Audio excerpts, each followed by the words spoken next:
GLPS Payanadam School Radio. Hi dear friends, I am Krishna Kumar Mash. A marvelous welcome to day 35. Come let's talk. Come let's ടോക്കിൻ്റെ 35-ാം ദിനത്തിലേക്ക് ഏവരെയും സ്വാഗതം ചെയ്യുകയാണ്.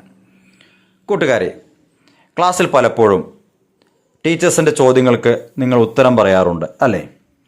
അങ്ങനെ പറയുമ്പോൾ നിങ്ങളുടെ ആൻസർ അത്രയും ടീച്ചേഴ്സിന് ബോധിച്ചില്ലെങ്കിൽ അവർ പറയാറുണ്ട്, ഒന്നുകൂടി വിശദീകരിക്കൂ, കുറച്ചുകൂടി ഡീറ്റെയിൽസ് പറയാൻ കഴിയുമോ, ഒന്നുകൂടി അതിനെ നന്നായി എക്സ്പ്ലെയിൻ ചെയ്യാൻ കഴിയുമോ എന്നൊക്കെ ചോദിക്കാറുണ്ടല്ലേ? അതെങ്ങനെയാണ് ആ ചോദ്യം നിങ്ങളോട് ചോദിക്കുക? Let us practice it. Okay, take your own time and explain in your own words. Take your own time and explain in your own words. സമയമെടുത്തുകൊണ്ട് നിങ്ങളുടേതായ വാക്കുകളിലൂടെ, രീതികളിലൂടെ നിങ്ങൾ ഉത്തരം എക്സ്പ്ലെയിൻ ചെയ്യുക. Are you ready to explain the answer? Are you ready to explain the answer? നിങ്ങൾക്ക് ഉത്തരം ഒന്ന് വിശദമായി പറയാൻ കഴിയുമോ? കൂട്ടുകാരെ, ഇവിടെ ശ്രദ്ധിക്കേണ്ട ഒരു കാര്യമുണ്ട്. THE ദി എന്നും ദ എന്നും നമ്മൾ പറയാറുണ്ട്.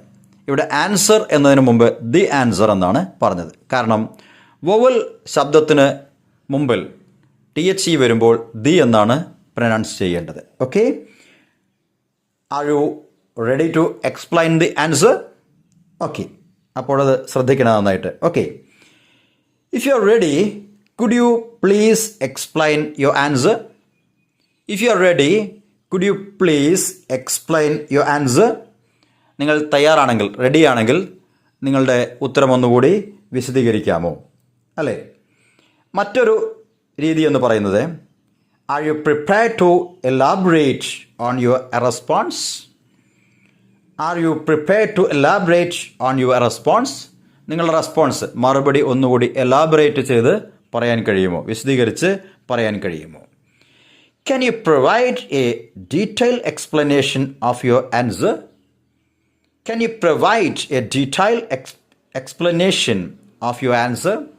നിങ്ങളുടെ ഉത്തരം ഒന്നുകൂടി വിശദമാക്കാമോ?